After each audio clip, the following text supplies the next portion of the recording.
स्वागत आहे। पाहूया आजच्या काही ठळक घडामोडी।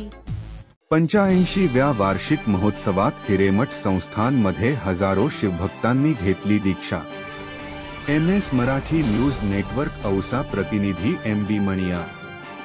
हिरेमठ संस्थानचे लिंगैक्य गुरु निरंजन शिवाचार्य महाराज यांनी 85 वर्षांपूर्वी सुरू केलेली वार्षिक महोत्सवाची परंपरा अखंड कायम असून 15 जुलैपासून अखंड शिवनाम सप्ताह, सिद्धांत शिखामणी तत्वामृत ग्रंथाचे पारायण, ईसष्टलिंग महापूजा व विविध धार्मिक कार्यक्रमाची रेलचेल सुरू आहे। हिरेमठ संस्थानचे मार्गदर्शक डॉक्टर श्री शांतवीर शिवाचार्य महाराज यांच्या मार्गदर्शनाखाली आणि संस्थानचे पीठाधिपती बाल तपस्वी गुरु निरंजन शिवाचार्य महाराज यांच्या दिव्य सानिध्यात वेदमूर्ती चंद्रशेखर हिरेमठ यांच्या मंत्रोच्चारामध्ये सोमवार दिनांक 21 जुलै रोजी हजारो महिला, पुरुष व तरुणांनी भव्य धार्मिक कार्यक्रमांमध्ये विधिवत शिव दीक्षा घेतली।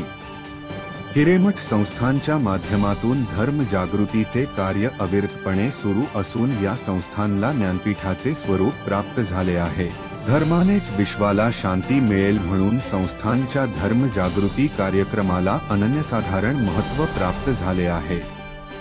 सोमवार दिनांक 21 जुलै रोजी अभिमन्यू पवार यांच्या हस्ते 40 लाख रुपये खर्चून उभारण्यात येणाऱ्या भव्य सभागृहाचा भूमिपूजन सोहळा संपन्न झाला। याप्रसंगी आमदार अभिमन्यू पवार यांनी हिरेमठ संस्थानच्या भक्तनिवासासाठी सुद्धा निधी उपलब्ध करून देण्यात येईल असे आश्वासन दिले।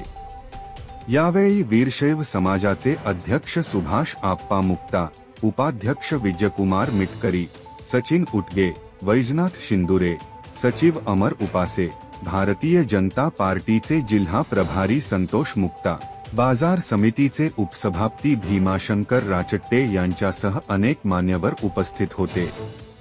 हिरेमठ संस्थानच्या माध्यमातून धर्म जागृतीच्या कार्यासोबतच महोत्सव कालावधीमध्ये 1 महिना सुरू असलेल्या अन्नदानाच्या सेवेचे भक्तगणातून कौतुक होत आहे।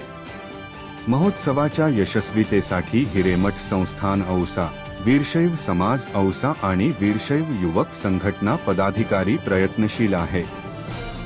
ताज्या घडामोडी पाहण्यासाठी MS मराठी न्यूज चॅनेलला लाईक करा, सबस्क्राईब करा आणि शेअर करायला विसरू नका। धन्यवाद।